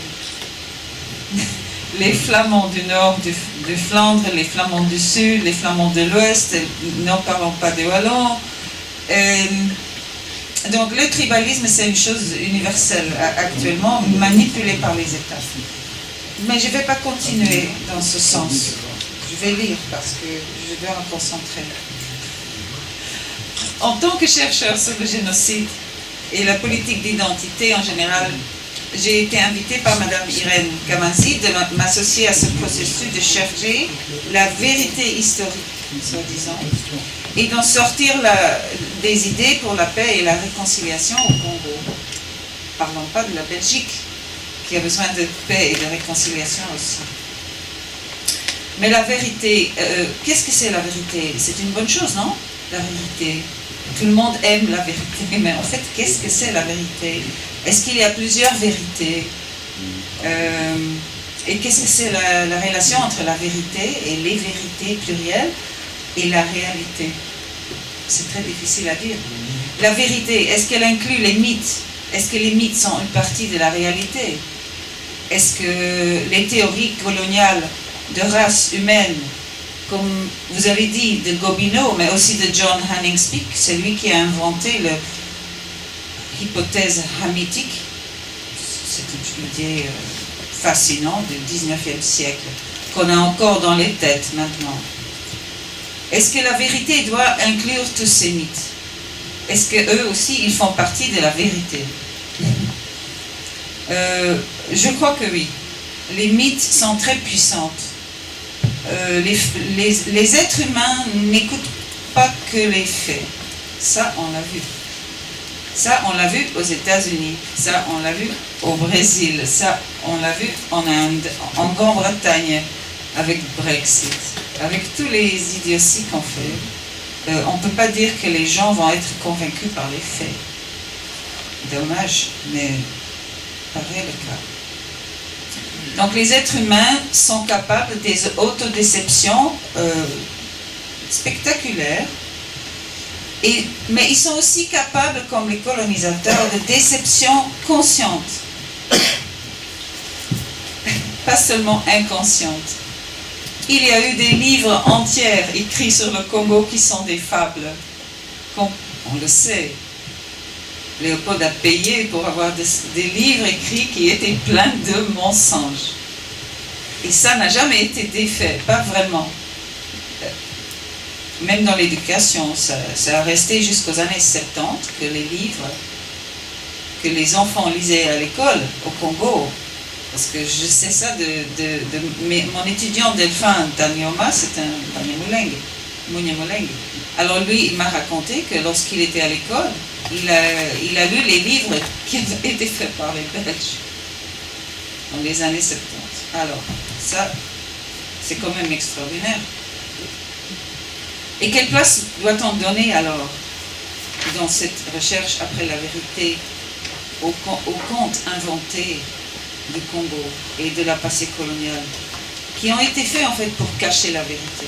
C'est pas une question de mythe populaire qu'on a parce qu'on n'est pas des animaux rationnels, mais en fait des mythes, il y a plusieurs niveaux de mythologie qu'il faut faire comme un géologiste. Je crois que la commission a une tâche géologique. C'est l'archéologie des mythes et des mythes qui cachent des autres mythes. Et ça va être vraiment une tâche ils ont besoin de subtilité pour trouver les vérités qui sont en dessous, qui se cachent et qui sont cachées exprès. Donc, qu'est-ce que la vérité qui peut mener au conflit? Parce que la vérité peut mener au conflit renforcé, parfois. Mais finalement, sans la vérité, il est difficile de trouver la paix. Là, il y a plus ou moins un consensus. Si on n'aborde pas l'histoire, si on n'essaie pas de chercher les mythes qui sont en train de préoccuper les gens, on n'aboutira pas à trouver la réconciliation ni la paix. Donc, je vais raconter 4 petites vérités, comme je les vois. Première vérité, les puissants règnent par des pratiques qui divisent les moins puissants. Ça, vous n'avez pas besoin d'un académicien pour le dire. Ça arrive partout, dans chaque domaine. Donc, pour mieux les diviser entre eux, ceci peut même aboutir à des gens avec des intérêts en commun, mais qui se entre-déchirent au bénéfice de ceux qui sont puissants. Et ça arrive souvent, et beaucoup, et presque partout. C'est un des architectures de pouvoir qui semble opérer dans chaque société et chaque institution. Donc, qu'est-ce qu'on peut faire en face de ces manipulations, cette façon de faire du pouvoir? On peut parler de la solidarité, évidemment, on peut parler de l'unité, évidemment, mais ces mots sont trop usés, sont trop clichés. Parlons de l'unité des ouvriers. Cette unité, ça marche jusqu'à la grève. Et puis après la grève, on dit que les immigrés baissent les salaires. Donc, mais quand même, il faut reconnaître comment le pouvoir marche. Il faut analyser bien les structures des pouvoirs et si on peut trouver des façons de, pas combattre, mais de montrer des autres options de solidarité, là, évidemment, c'est une vérité. Il n'y a que la solidarité qui peut renforcer la compréhension mutuelle et la paix. Ça, c'est aussi un cliché, mais je l'ai dit quand même. Vérité numéro 2. Mensonges et mythes font une partie de l'être humain. On ne va jamais les faire disparaître, malheureusement. Mais avoir des mensonges et des mythes qui sont reconnus comme tels, ça c'est une chose. Avoir des mensonges et des mythes qui sont élevés à science, ça c'est autre chose. Donc, il faut quand même discuter quels sont les mythes les plus réconfortants pour les gens et les moins déchirants. Parce que nous, entre frères et sœurs, noir et blanc, noir et noir, blanc et blanc, même les métissés, on peut s'entre-déchirer sans cesse, ça va aboutir nulle part. Donc choisir ces mythes, je ne sais pas, on ne peut pas faire sans mythes, mais quels sont les mythes qui peuvent mener loin de ces divisions ultimement génocidaires. Troisième vérité, nous avons besoin de toutes les vérités. Pour ce processus, la Commission a besoin de toutes les vérités, même les vérités qui ne sont pas vraies. Parce que s'ils n'écoutent pas toutes les vérités, même ceux qui ne sont pas vrais ou basés sur les faits, ces vérités vont sortir après. Ils vont dire oui, mais on ne nous a pas écoutés. Donc si la Commission n'écoute pas tout le monde, on peut dire qu'il peut y avoir un problème après. Donc une partie de ce processus doit être à l'écoute. Même des gens qui ne sont pas très populaires, très aimés, majoritaires, et les Touaregs par exemple, aussi, que les Tutsis et les soi-disant indigènes. Je vais en parler de ce mot, de souche, dans un moment. Donc, on sait déjà, et on a entendu dans les deux discours, que les conséquences du colonialisme au Congo ont été néfastes dans tous les domaines. Consciemment, inconsciemment, la construction des identités au Congo a été un processus très violent. Donc il n'y a rien de naturel dans tout cela. Et une chose qui reste, c'est l'idée de race, qui est comme une sorte de cadeau toxique. Et la troisième vérité, c'est qu'il faut rendre ce cadeau aux Européens. Parce que ce cadeau n'est pas voulu. C'est comme un cadeau de Noël qu'on ne veut pas. Et il faut le mettre dans une belle boîte et le rendre à ceux qui l'ont donné. Parce que ça, c'est pas un cadeau qui fait plaisir et qui aide n'importe qui. Bon, voilà. Quatrième petite vérité. Je parle pour moi-même, je ne m'incline pas à des perspectives de partis politiques ni de religion, blablabla. Mais je dois dire que j'ai été introduite, d'abord moi j'ai travaillé plutôt sur le Rwanda, mais j'ai été introduite à cette situation, surtout le Sud Kivu, par mon étudiant, bon, c'est pas mon étudiant, mais c'est un étudiant de doctorat, M. Delphin Kamioma, et par M. Prof. Lazare Sebitereko, doyen et recteur de l'université à Minembwe, l'université Ebenezer. Et je dois dire que la situation qu'ils ont décrite m'a convaincue. Et je ne suis pas quelqu'un qui cherche... pardon, la situation qu'ils ont décrite m'a convaincue que malheureusement, ce qu'on est en train de voir en Minembwe c'est le mot G, we call it the G word in English. Ça se passe lentement, mais ça se passe. C'est une génocide. Et malheureusement, très malheureusement, le plus qu'on cherche des alliés dans les ONG, dans les milieux activistes, ils nous disent consistamment, on ne peut pas être avec vous, parce que si on est avec vous à Minembwe, les autres vont penser qu'on est contre eux. Donc nous devons être impartiels et ne pas nous mêler dans cette situation.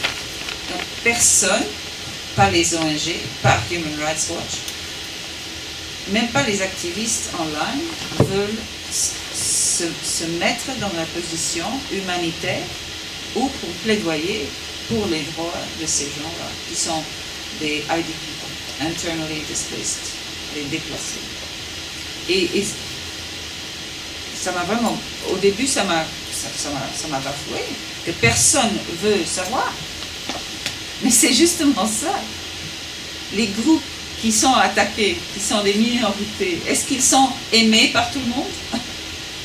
Non. Est-ce qu'ils sont populaires? Est-ce qu'ils ont beaucoup d'amis? Non. Alors pourquoi on doit apprendre chaque fois le même leçon que quand les gens ne sont pas aimés, il faut être leur ami. Justement, Oxfam, les médias, va chercher les gens qui n'ont pas d'amis et parle d'eux. Au lieu de parler de ceux qui ont plein d'amis, et n'utilisez pas les focus groups pour décider qu'est-ce qui va apparaître dans votre journal ou votre site activiste. Parce que tout le monde va dire, oui, c'est l'environnement, oui, c'est les Palestiniens, oui, c'est Black Lives Matter. Alors nous, on essaye de s'attacher à ce mouvement. Black Lives Matter, c'est une très bonne idée. Mais quand même, il faut faire des amis pour ces causes. C'est très important. Parce que quand on est sans amis, on est sans amis. Ça semble une chose stupide à dire, mais si moi je n'ai pas d'amis, personne va me comment est-ce que je peux expliquer ça? Je crois que vous comprenez. Va s'inquiéter. Oui. Ne pas avoir amis, ça veut dire qu'on est isolé. Quand on est isolé, on n'a pas de pouvoir. Quand on n'a pas de pouvoir, on devient de plus en plus isolé. Et en fait, à un certain point, ça doit terminer. C'est pas une conquête de popularité. Ici, on n'est pas en train de vendre du Coca-Cola. Ici, c'est la cause politique, c'est la justice. Et même si c'est pas aimé, si les personnes ne sont pas populaires, ils ont des droits fondamentaux et je m'en fiche si les gens aiment cette personne ou pas, ou cette communauté ou pas. On n'a pas le droit de les chasser, on n'a pas le droit de les bafouer, on n'a pas le droit de les détester. C'est simple. Et on n'a pas le droit à la haine. Merci, merci, merci. Merci. surtout, merci pour ton phrase, une vérité qui n'est pas vraie. Pour beaucoup de gens, ça semble pas logique. Pour moi, ça semble très logique. J'ai fait les études en Allemagne 10 ans à l'université et j'ai écrit ma thèse finie sur les vérités différentes qui existent. Je ne sais pas, la vérité n'existe pas. Je dois me corriger. Je dis maintenant, préparez-vous à vos questions. Ça, c'est dans 8 minutes et demie. Pourquoi? Car à Goma est quelqu'un, mon cher, mes amis, à Goma, quelqu'un est maintenant Jean-Pierre Kabirigi, qui est déjà nerveux et plein d'énergie, car il veut parler avec nous pour 8 minutes et demie. Est-ce que c'est techniquement possible? Oui ou non? Oui. Préparez déjà vos questions pendant qu'il cherche une information concernant vos questions. Moi, j'ai eu l'honneur d'être le premier député écolo au Parlement européen. J'ai pensé, je peux parler des minutes, des heures. Non. Au Parlement européen, l'heure de débat, c'est 2 minutes. Ok, on n'est pas au Parlement européen, on est ici au Press Club. Ça veut dire, quand vous avez une question, quand vous avez un commentaire, 60 secondes, pas plus. Moi, je viens de passer comme officier allemand, je suis rigide, 60 secondes, et vous recevrez une réponse de notre podium. Maintenant, Goma, qu'est-ce que c'est avec Goma? Ça marche ou ça ne marche pas?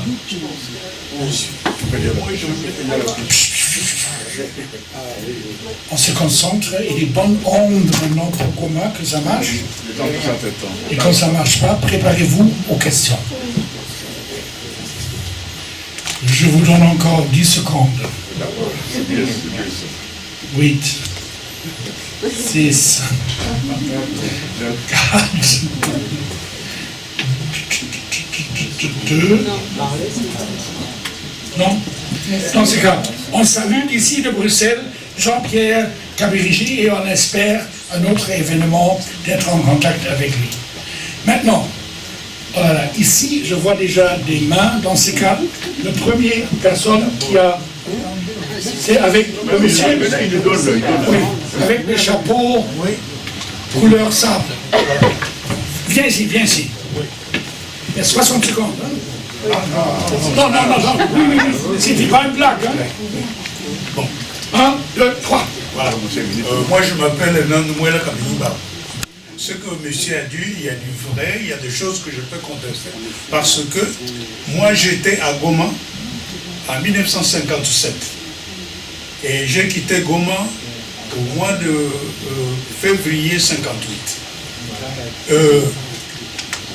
La population qui était à Goma, il y a frontière avec le Kiseni. Bien sûr, il y avait des gens d'expression Kinyarwanda. Et donc, je me suis même marié dans cette contrée. Et d'ailleurs, parce que, vous voyez, le conflit arrive par les discriminations. Vous savez pourquoi même on m'avait accepté? C'est parce que je n'étais pas du Kivu. Donc, j'étais autre chose. Et puis, la grand-mère de la fiancée me trouvait bien et que je n'étais pas comme les gens de là-bas. Voilà, donc il y a une chose que ce groupe, vous avez toujours la discrimination. De deux, chef Bouchana qu'on a cité tantôt, Bouchana était en conflit avec Moutara. Et c'est ainsi qu'on l'avait relégué au Congo. Et Bouchana est venu avec ses hommes, avec tout le monde. L'arrestation de Bouchana, c'est parce qu'il était très violent. On l'avait arrêté pour cela. J'ai eu de connaître ses enfants, Paul et Aimé, qui venaient chez mon frère. Et j'ai eu à connaître aussi l'autre sous-chef, Korota, qui était à Massissi. Et donc, il y avait ce problème de dire, c'est parce que il y avait les gens qui se prenaient pour des chefs et d'autres pas. Maintenant, c'est déjà encore. Et le conflit qui est venu aussi. Non, papa, mon cher, s'il te plaît. Ta question Et après, on va boire un verre. Oui, tu vas poser des questions. Non. Pose la question. Voilà. Parce que le conflit en 59, c'est parce qu'il y a les gens d'expression Kinyarwanda qui s'étaient groupés ensemble et ils ont porté la majorité. C'est là que le conflit a commencé. Merci. Merci pour ta remarque. Maintenant, le deuxième, c'est par là. Et après, c'est toi avec chapeau. C'est Cheikh Fita pour Info en ligne des Congolais de Belgique. J'aurais juste une petite question, mais une remarque aussi. Quand on fait une rencontre comme celle-ci, c'est dans le but de résoudre un problème. Et personnellement, j'aurais aimé qu'il y ait une confrontation entre des historiens qui viennent avec des faits, pas des analyses politiques où on mélange un peu de tout. Et ce qui fait que ça embrouille les gens, ça laisse les gens sur leur soif. Et j'espère que prochainement, vous ferez un effort pour chercher des historiens. Je sais, les gens qui connaissent l'histoire, qui l'ont étudiée. Nous tous ici, nous connaissons un peu. Le un peu qu'on a, c'est pas encore ça. C'est un problème sérieux. Et ma question, elle est toute petite. J'ai suivi le monsieur qui a parlé depuis Kinshasa. Il parle de Banyamulenge. À moins que ma mémoire me fausse compagnie, le mot Banyamulenge, il a commencé à exister quand? Parce qu'il remonte ça même jusqu'en 1885. J'aurais aimé avoir des précisions là-dessus et ça permettra d'éclairer un peu plus. Et la dernière petite question auquel j'avais pensé, c'est pour Basile. Si tu peux mieux encore expliciter les catégories. Il y a les transplantés, il y a les Banyarwanda, il y a les Tutsis. Finalement, on ne sait plus très bien, de telle sorte que celui-ci peut être celui-là, ceci. Et ça donne la situation que l'on a. Et donc la situation est très complexe, on ne va pas vers la solution. Voilà ma question. Merci pour ta question avec 3 aspects différents. Est-ce que Basile veut vraiment répondre? Oui, je peux répondre. La première question là sur le label Banyamulenge. Oui. Ce label a été adopté par la communauté Banyarwanda du Sud Kivu au début des années 70. Mais oui, mais enfin, écoutez. Mais on vous donne la réponse. C'est-à-dire que, au départ, ce sont des Banyarwanda. Les documents administratifs coloniaux les identifient comme des éleveurs Banyarwanda. Donc, une communauté congolaise d'expression Kinyarwanda. Ils sont répertoriés comme des Congolais. Maintenant, ça va aussi dans le sens de la deuxième question que tu as posée. Quand la confusion sur justement les autochtones, donc Banyarwanda autochtones, les transplantés, les réfugiés, quand ça commençait à créer la confusion, cette communauté Banyarwanda du Sud Kivu, pour se démarquer des transplantés et des réfugiés, a opté pour le label Mulenge, le Banyamulenge. Pourquoi? Il y a une raison historique. C'est-à-dire que au XVIIIe siècle, quand ce groupe d'éleveurs a quitté le Rwanda en cherchant des pâturages jusqu'à arriver dans les plateaux d'Itombwe, ils ont trouvé des communautés Bafulero, Babembe qui étaient là, qui les connaissent. Et le chef coutumier de cette époque leur a montré un hameau là où ils pouvaient rester, paître leur... Donc, historiquement, Mulenge, pour eux, c'est une référence, une identité, pour dire que voilà, ils sont là depuis la conférence de Berlin. Donc, ils ont opté pour ce label, rien que pour se démarquer des autres, donc des Banyarwanda qui sont réfugiés ou transplantés. Alors, les malins, qu'est-ce qu'ils disent? Ils disent, mais nous sommes allés au musée de Tervuren, nous n'avons pas vu une tribu qui s'appelle Munyamulenge. Mais moi, je leur pose la question. Moi, par exemple, je suis Mukongo. Ma tribu, chez nous les Bakongo, je suis Mwesingom. Quel est ce Mukongo qui peut lever le doigt pour affirmer s'il y a une tribu Pessingombe répertoriés par des ethnologues au Congo. Il n'y en a pas. Si. Il n'y en a pas. Les Madame, je suis Moussingombe. Que j'ai utilisé. Non, quand j'ai été élève au secondaire, on parle tous les groupes des livres. Non, je parle de la carte géographique utilisée. J'ai étudié dans les années 70. En tout cas, moi j'ai étudié, je sais, je sais. Vous avez mal étudié. Voilà. Ah, c'est vous qui avez mal étudié. Parce que vous ne le retrouvez pas. Je suis Moussingombe. Oh Dieu. Je suis Moussingombe. Alors, vous pouvez raconter ça à d'autres, mon frère. Je suis de la famille. Je l'affirme. Mes amis, je l'affirme. C'est merveilleux, il y a plein de émotions. S'il vous plaît. On va finir avec... Non, pardon, on va finir avec... Bon, j'ai noté. Non. Journaliste, c'est une conférence de presse. La priorité, c'est aux journalistes. La priorité, c'est les journalistes. C'est une conférence de presse. Moi, je suis journaliste et j'ai... Mon cher, modérateur. c'est la démocratie ici. Pas la démocratie, c'est une conférence de presse et je suis journaliste. Je dois poser une question. La police nous a dit, c'est très chaud ici. C'est très chaud à l'extérieur. Ils veulent qu'on finisse ici. Il y a encore des boissons. Non, on n'a pas besoin de boissons. Et donc, c'est pas venu pour boire. Moi, c'est une seconde. Une minute. Moi, j'ai quelque chose de très important. Quand il a fini, merci beaucoup. Moi, je vais poser la question à Madame Hélène. Elle a exposé sur la question des mythes et mensonges. Moi, je vais surtout qu'elle nous dise comment on peut sortir dans cette forme de mythologie où il y a une forme de fantasme.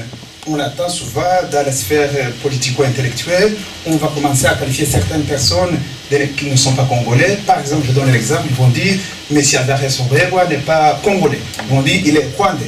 Donc, Monsieur nous a expliqué comment il y a les Banyarwandais qui sont venus telle période et les anciens Banyarwandais qui sont les Banyamulenge ou les Banyaruchuru ou les Banyamasisi, si j'ai bien compris. Comment on peut sortir dans ça? C'est ça ma question. J'ai une réponse. Mes amis, non.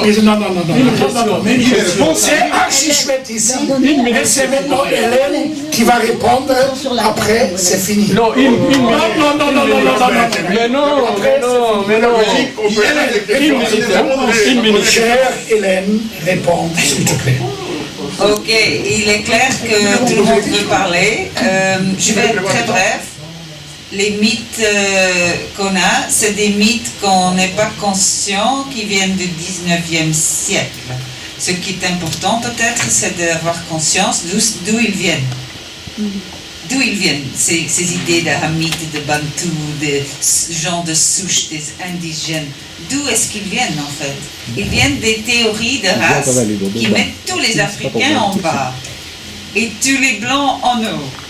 Et est-ce qu'on vraiment veut adhérer à ces vieilles théories scientifiques? Non, parce que les faits ont évolué. Savez-vous que les seuls êtres humains qui n'ont pas de Néandertal, c'est les Africains? Vous avez découvert ça par la science génétique. Vous, les Africains, qui sont dans la salle, vous n'avez pas ce que j'ai. Moi, j'ai 2%, et les Asiatiques ont un peu. Nous avons tous un peu de Néandertal. Vous comprenez, les Néandertals, pour ceux qui ne lisent pas leur histoire du Bible, c'est les gens qui précédaient Homo sapiens. C'est entre les singes et les êtres humains. Nous sommes métissés. Donc s'il y a une échelle d'évolution, les Africains sont là. Les ancêtres. Oui. Et les Européens, les Asiatiques sont un peu métissés. Mais qui est devenu avant? Qui c'est les Néandertals qui sont disparus, mais nous les avons absorbés. Mais vous, non. Vous êtes que Homo sapiens. Vous avez parole, merci. Madame, est-ce que prochainement, s'il vous plaît, prochainement, est-ce que vous ne pouvez pas organiser une conférence où il y aura des Tutsis, des Hutus et des Congolais, comme ça, à condition que tout le monde soit prêt à participer pacifiquement. Pacifiquement, oui, pacifiquement. Qui ne sont pas pacifiques? Parce que nous, on est là. On participe pacifiquement. Parce que ça, c'est comme si il y a seulement une seule voix. Il y a une seule voix qui parle. Il n'y a pas de contradiction. Est-ce qu'il n'y a pas moyen prochainement qu'on évite des gens pacifiques qu'on connaît, des historiens congolais, des historiens hutus, des historiens tutsis, Quand même, je suis journaliste et c'est une conférence de presse. Absolument. J'ai quelque chose de très important, monsieur. On ne coupe pas la parole aux gens comme ça. Nous, quand on va sortir, on va nous traiter de collaborateurs. La parole, donnez-moi la parole une minute. Alors, prends la parole. Prends la parole. Prends la parole. Oui, qu'il veut. C'est le problème du Congo. Ok, c'est bon. Monsieur, s'il vous plaît. Merci. Donnez-moi la parole Un arrangement avec la police qui est là. Oui. On doit quitter les lieux à 20h30. Voilà. Mais 20h30. Donnez-moi. Je voudrais donner la parole. Une minute. Direct, c'est en direct, ça tu peux parler. À l'organisatrice qui va clôturer la séance. Monsieur, si vous ne me donnez pas la parole, si vous ne me donnez pas la parole, vous allez louper quelque chose. Monsieur, les orateurs ont s'il vous parlé plaît. trop longtemps. Monsieur, et on ne donne pas la parole aux donnez-moi. participants. On va nous dire que c'est parce que On n'est pas venu consommer. c'est de l'arnaque ça. Puisque vous ne voulez pas me donner la parole, je la prends. Écoutez-moi. Monsieur, s'il vous plaît. Vous savez pas qui parle. Non, laissez-moi pas. Laissez-le pire. Va là-bas, tu passes en direct. Écoutez-moi, s'il vous plaît. Prends la parole. Une minute. Voilà. Parlez. Je voudrais dire quelque chose à mes frères Tutsis qui sont dans la salle. Je vous aime beaucoup. Nous devons aller de l'avant. Mais pour réussir, s'il vous plaît, les Tutsis, arrêtez de vous laisser infantiliser. Dans tout ce que nous avons entendu, on vous présente comme des victimes. Moi, ce que j'attends de vous, ce que j'attends de vous est que la fois prochaine, quand les Rwandais vont nous attaquer et que nous, on dit c'est les Rwandais qui nous attaquent, et quand le Rwandais répond, c'est pas nous, ce sont les Banyamulenge. On aimerait que ce jour-là, les Banyamulenge se lèvent et disent c'est pas nous, c'est vous les Rwandais. Les jours où vous allez, les jours où vous allez écouter. Oui, madame, nous allons l'écouter. Mais si vous laissez, ça c'est un préjugé. Si vous vous laissez instrumentaliser, on ne va pas avancer. Voilà. Je t'apprends que tu l'ignores. Je t'apprends que il y a des Banyamulenge qui ont fait la guerre contre des soldats du FPR. Contre les soldats du FPR. Est-ce que tu connais un général qui s'appelle Tu connais les généraux Massous? Non, mais parce que non, mais c'est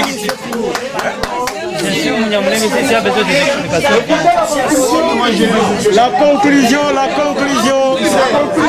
C'est pour la fin, c'est pas du respect.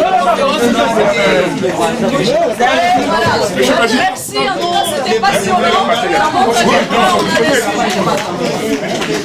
Ça montre à quel point on va revenir là-dessus. C'est en direct. Ceci était un appel, on a entendu l'appel du roi, l'appel du Parlement belge fédéral qui nous donne le droit de nous exprimer.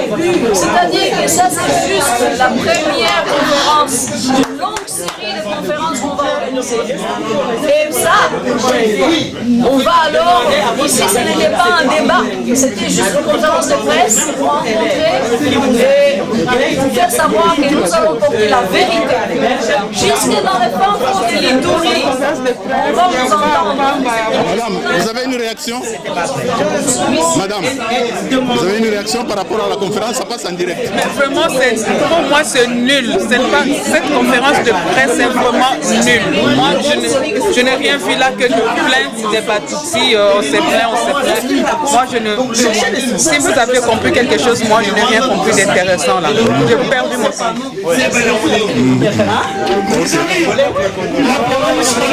Le n'a jamais attaqué les Congolais. Vous comprenez ce que je dis? Non, il ne comprend pas. Excusez-moi. Non, ce que expliquez-lui.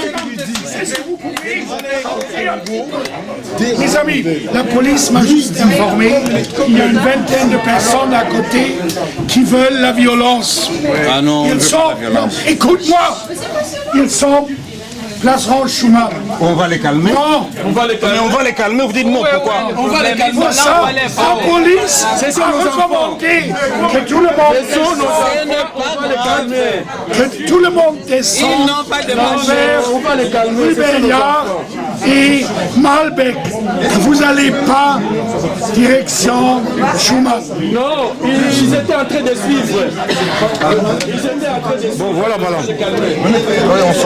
C'est la seule occasion qu'on a d'avoir une fois. S'il vous plaît, vous avez une petite déclaration par rapport à la conférence? Si vous voulez. C'est Info en ligne des Congolais de Belgique, ça passe en direct. Pas pour maintenant. Pas pour maintenant. Alors on ne sera venu pour rien.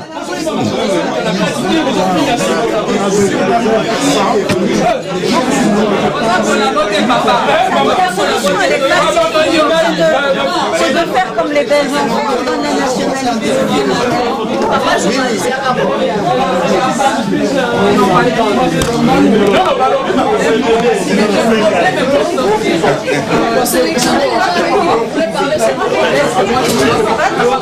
Allez interviewer les gens parce que ça va.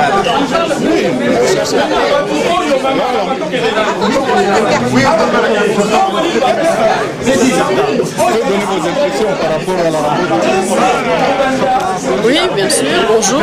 Donc voilà, on était heureux d'être là et comme vous pouvez le voir, c'est passionnant. Ça réveille beaucoup d'aigreur et c'est la vérité que nous cherchons parce que la vérité va nous libérer. La commission spéciale vérité et réconciliation, elle veut que la vérité permet de la réconciliation. Mais la vérité, elle n'est pas ici. La vérité, elle est là-bas. Et les gens qui veulent se réconcilier, c'est au pays qui veulent réconcilier. Les guerres des Litouris, les guerres des Béni, les guerres des Moulengue, ces guerres-là doivent se terminer avec la vérité. Ce sont les Belges qui ont mis le feu au pays. C'est à eux d'éteindre le feu. Mais avec de la passion, on y arrivera. Merci. Ok, merci. Un petit mot. Vous êtes dans l'organisation. Il n'y a pas de déclaration. Ok, ça va.